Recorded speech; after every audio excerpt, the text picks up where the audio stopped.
अस्सलाम वालेकुम। तो कैसे आप सब। तो आज के लेक्चर में हम जो पढ़ेंगे वो है आर्टिकल 2.4 कंट्रोल स्ट्रक्चर्स। ठीक है, कंट्रोल स्ट्रक्चर्स के बारे में पढ़ेंगे क्योंकि टॉपिक थोड़ा लेंथी है हमारे अंदर, और इसके अंदर देखिए 2 सब आर्टिकल है हमारे पास। हाँ जी, जैसे लूपिंग कंस्ट्रक्ट्स और डिसीजन मेकिंग। डिसीजन मेकिंग में भी आगे काफ़ी ज़्यादा है, तो मैं आज आपको सिर्फ कंट्रोल स्ट्रक्चर और डिसीजन मेकिंग का पढ़ा दूंगी। इफ स्टेटमेंट मैं आपको नेक्स्ट वीडियो में पढ़ा दूंगी क्योंकि थोड़ा सा डिटेल समझाना पड़ता है, और फिर एग्ज़ाम के से पहले बच्चे को एक टॉपिक नहीं समझ आए ना तो उसके लिए मुश्किल हो जाता है पूरी वीडियो में से एक टॉपिक निकालना। तो इसलिए मैं कोशिश करूँगी हर टॉपिक अलग अलग करूँ। Okay, so in programming, we often need to control the flow of our program based on different conditions or repeat certain actions multiple times. हमें program based on different conditions, मतलब कोई भी कंडीशन है। पिछले lecture में आपको condition की example दी थी कि आपके पेरेंट्स आपको कहते हैं कि अगर आपने अपना होमवर्क कंप्लीट कर लिया तो वो आप उनके साथ घूमने जा सकते हो। तो आपके पास दो कंडीशन है, एक है कि आपने अपना होमवर्क कंप्लीट करना है, दूसरी है अगर आपने होमवर्क कंप्लीट किया तब आप घूमने जा सकते हो। ठीक है, तो ये दोनों कंडीशन मल्टीपल कंडीशन, इसके अलावा भी कंडीशन हो सकती हैं। ठीक है, और इन दोनों कंडीशंस को जब आप कंबाइन करते हो तो ये तो रियल लाइफ ना, तो प्रोग्रामिंग में भी इस तरह कंडीशंस को कंबाइन करना पड़ता है। ये नीचे सारा बहुत डिटेल से समझ आएगा। ठीक है, और रिपीट सर्टेन एक्शन या फिर अच्छा, जब कंडीशंस को कंडीशंस को जब आप लोगों ने करना होता है, flow our program based on different conditions को जब आप लोगों ने बेसिकली इकट्ठा करना होता है ना, तो वो आप लोगों की डिसीजन मेकिंग होती है। और जब आपने रिपीटेशन की बात होती है ना, तो वो आप लोगों का बेसिकली होता है लूपिंग। ठीक है, looping. There are two main types of control structures: decision making and looping. Decision making in programming allows the program to choose different actions based on conditions. Decision making program को allow करती है कि वो different actions based on conditions choose करे. Python provides a variety of conditional statements to implement decision making. ठीक है, इसमें कुछ भी ऐसा नहीं है, ना ही इन दोनों चीज़ों को याद करने की ज़रूरत है। तो मैं आज आपको लेक्चर में इफ स्टेटमेंट पढ़ा देती हूँ। ठीक है, तो if statement, the if statement allows us to make decisions based on conditions. If the condition is true, अगर तो कंडीशन ट्रू हो गई, it runs a block of code. नहीं समझ आई, मुझे पता नहीं समझ आई। इफ स्टेटमेंट अलाउज, छोड़ दो इसको, मैं आपको एग्जांपल करती हूँ लेकिन एक दफ़ा फिर रीड करते हैं। The if statement allows us to make decisions based on conditions. Condition की बेस पे डिसीजंस है, दो कंडीशंस है, मतलब 4 कंडीशंस है। पहली कंडीशन होमवर्क कंप्लीट हो गया तो आप घूमने जाओगे, ये एक डिसीजन बनाएगा। दो कंडीशंस मिला के एक डिसीजन बना रही है। इस तरह अगर आप होमवर्क नहीं कंप्लीट करोगे तो आप घूमने नहीं जाओगे, दो कंडीशंस मिला के एक और डिसीजन बना रही है। टोटल 4 कंडीशन हो गई, दो डिसीजन हो गए। ये रियल लाइफ है। ठीक है, if the condition is true, अगर जो कंडीशन है वो ट्रू होगी, अगर आपकी पहली कंडीशन, मतलब आपकी पहली 2 कंडीशन ट्रू होगी कि आपने होमवर्क कंप्लीट कर लिया तो आप घूमने चल जाओगे, तो वो एक डिसीजन बन जाएगा। ठीक है, और अगर आपकी दूसरी 2 कंडीशन ट्रू हो गई कि आपने होमवर्क नहीं कंप्लीट किया तो आप घूमने नहीं जाओगे, तो आपका एक कंडीशन ट्रू होगी तो आपका एक और डिसीजन बन जाएगा। फिर वो ब्लॉक ऑफ कोड जो है वो रन करेगा। साइंटेक्स देख लो, ये आपके पास कमेंट में लिखा हुआ है, Scientex of if statement if condition. अच्छा, यहाँ पे साइंटेक्स समझो। साइंटेक्स हमारे पास इफ स्टेटमेंट का Scientex, very very very important short question. अगर आपको लॉन्ग आएगा तो आपको साइंटेक्स लिखना होगा, वैसे शॉर्ट तो बहुत ज़्यादा इंपॉर्टेंट। ठीक है, साइंटेक्स में ऊपर कमेंट में लिख दो, उसके बाद आप लोगों ने लिखना है इफ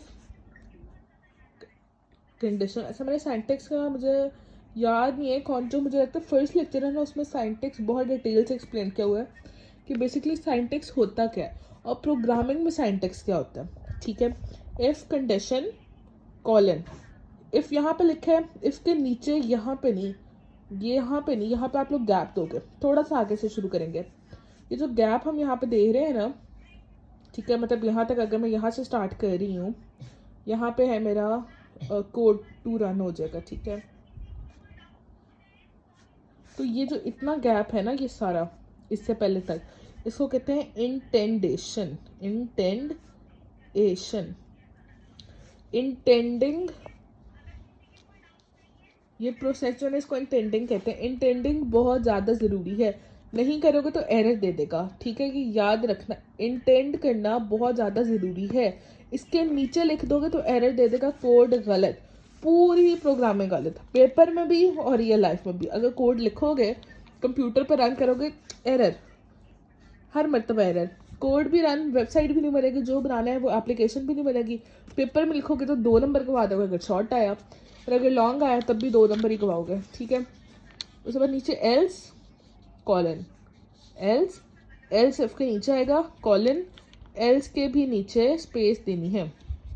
इतनी सी भी दे दोगे ना, मतलब बिल्कुल नीचे, मतलब थोड़ी सी यहाँ से भी दे दोगे ना, लेकिन कोशिश क्या करो आप थोड़ा सा आगे स्टार्ट किया करो, ताकि, क्योंकि अगर आप कंप्यूटर में इतनी सी स्पेस दोगे तो कंप्यूटर को तो पता चल जाएगा कि एग्जैक्टली नीचे नहीं लिखा, लेकिन पेपर में दोगे ना तो पेपर चेकर को नहीं पता चलेगा, वो कहेगा इसके नीचे ही लिखा है। तो कोशिश किया करो थोड़ी ज़्यादा, तो क्योंकि हमें नंबर लेने हैं, ठीक है। एल्स के बाद कोड टू रन। अच्छा, यहाँ पे बुक में मुझे लगता है और भी लिखा हुआ है, इफ कंडीशन इज ट्रू। हाँ, लिखा हुआ है कि if condition is true. Oh sorry, ये मैंने आपको इफ एल्स समझा दिया। अच्छा चलो, इफ एल्स समझा दिया, इसको यहाँ से कट कर दो। मेरे दिमाग में इफ एल्स चल रहा था, इफ में बस इतना ही होता है, इफ कंडीशन कॉलन नीचे कोड टू रन। एग्जाम्पल्स, पहले एग्जाम्पल ले लो। पहला ये साइंटे हमारा कमेंट बन गया कि पहली एग्जाम्पल है, ठीक है। पहली में हम लेंगे एफ, इफ ऐसे ही लिखा है, स्मॉल आई स्मॉल एफ हमेशा ऐसे ही आएगा। दोबारा मैं लिख देती हूँ, इफ कंडीशन कर लेते हैं एज ग्रेटर देन 18, ये हमारे पास आ गई कंडीशन कॉलन। इसके नीचे से मैं यहाँ पे लिखूंगी प्रिंट एडल्ट, ठीक है। इफ ये कंडीशन हो गई, मैं किसी और पेन का यूज करती हूँ, ठीक है। इफ ये आपके पास आई एफ हमेशा ऐसे ही रहेगा। ये जो इतना पार्ट है ना, ये आपका कंडीशन है, क्योंकि ये कंडीशन है ना कि अगर ऐसा होगा, और ये आपका कॉलन भी वैसे ही आ गया। नीचे इंडेंटेशन के बाद आपका आ गया कोड, ये जो है ये सारा आपका कोड है ना, ये कोड रन होगा अगर आपकी कंडीशन ट्रू होगी। इतनी समझ आई। अब इसका आउटपुट पता है क्या आएगा? अच्छा, अब वो आप एज एंटर करोगे। बेसिकली जो प्रोग्राम आप लिखोगे पेपर में, वो आप इस तरह लिखोगे, एज ये आपका variable equal to integer input enter your age, ठीक है। एक और ब्रैकेट, क्योंकि एक ब्रैकेट यहाँ पे इसकी क्लोज हो रही है, फिर ये इसकी क्लोज होगी, इस तरह हो गया। फिर नीचे आप लोग लिखोगे इफ एज, ये जो यहाँ पे वेरिएबल दिया होगा वो यहाँ पे लिखना है, ग्रेटर देन 18, फिर आप लोग कॉलन और नीचे प्रिंट एडल्ट। ये आपने प्रोग्राम करके रन कर दिया। अब आपको स्क्रीन पे पता क्या शो होगा? आपको स्क्रीन पे शो होगा इंटर योर एज। एज आपने एंटर कर दी 17 जब एंटर किया ना तो आपको कुछ भी नहीं शो करेगा, और अगर आपने 19 एंटर कर दिया ना तो आपको यहाँ पे एडल्ट शो कर देगा। ये मैं प्रोग्राम अभी आपको सॉल्व करके दिखाती हूँ। ये देखो, अब आप लोगों ने अपने गूगल पे आना है, लैपटॉप फ़ोन पे भी हो जाता है, कोई भी आपके पास डिवाइस हो, गूगल बस होना चाहिए उसमें, ठीक है। फिर आप करोगे पाइथन ऑनलाइन कंपाइलर, जो फर्स्ट वेबसाइट है उसको खोल लो।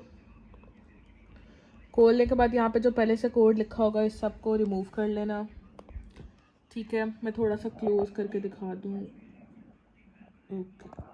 आई होप ये फ्लैश नहीं तंग कर रही, ठीक है। अब देखो, हम लोगों ने जो प्रोग्राम मैंने रजिस्टर पे सिखाया था, मैं आपको वही यहाँ पे सॉल्व करके दिखा देती हूँ। अच्छा, तो रजिस्टर पे मैंने जो आपको सिखाया है अभी, वो मैंने आपको कहा एज, ए हम स्मॉल ले लेते हैं, ठीक है। ये age equal to integer, then हम लिखेंगे input, then again round brackets and inverted commas. Inverted commas के अंदर मैं लिखती हूँ इंटर, ई तो लिखा ही नहीं है, एंटर योर एज। ठीक है जी, नीचे गए हमने यहाँ पे आई small if age greater than का सिंबल ग्रेटर देन 18। ठीक है, if age greater than 18 space देने के बाद मैंने लगा दिया कॉलन नीचे। अब ये देखो, मैं यहाँ पे थी, मैंने यहाँ के बाद सिर्फ यहाँ से एंटर किया और कुछ भी नहीं किया, वो खुद ही उसने गैप दे दिया। अच्छा, अब मैं अभी आपको बाद में बताती हूँ, उसने खुद ही ऑटोमेटिकली जो है लैपटॉप ने, वेबसाइट ने बेसिकली उसके अंदर पाइथन के कोड ने खुद ही गैप दे दिया है। ठीक है, अब हमने नीचे लिखना है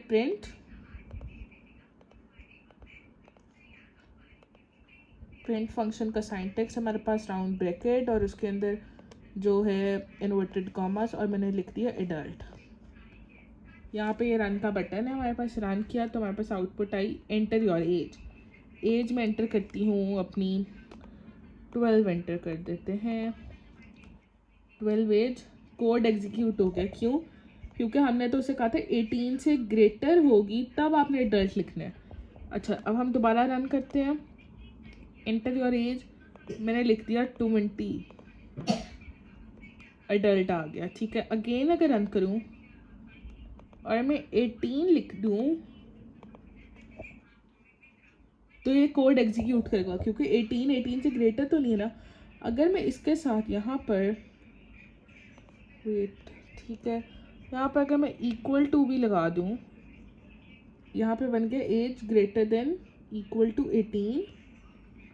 अगेन मैं रन करूं तो एंटर योर एज, अब मैं 18 लिखूंगी तभी एडल्ट देगा। ठीक है, अब मैं आपको ये समझाने कि अगर मैं यहाँ पे ये जो गैप है इसको ना लगाऊं तो क्या होगा। एग्जैक्टली नीचे अभी भी नहीं आया वैसे तो, बट मुझे लगता है इंटेंडेशन, हाँ ना, देखो थोड़ा सा इसमें थोड़ा सा बस डिस्टेंस है। ये पेपर चेकर तो उसको गलत कर देगा, लेकिन कंप्यूटर को पता है कि थोड़ा सा गैप है, तो हमें इसको बेसिकली इसके बिल्कुल नीचे लिखना है। ठहरो, मैं दिखाना चाहती हूँ कि क्या होगा। अब ये बिल्कुल नीचे हो गया, अब रन करो, एरर दे दिया। ठीक है, थोड़ा सा भी गैप होगा ना तो वो एरर नहीं देगा, वो कोड एग्जीक्यूट करेगा, लेकिन बिल्कुल नीचे है तो उसने एरर दे दिया। तो आई होप आपको ये वाला लेक्चर समझ आ गया होगा, मैंने आपको ये करके दिखा दिया। अगर आपको समझ आ गया तो अच्छी बात है, नहीं समझ आया तो आप मुझसे पूछो, मैं आपको ज़रूर बताऊँगी। अल्लाह हाफ़िज़, थैंक यू सो मच।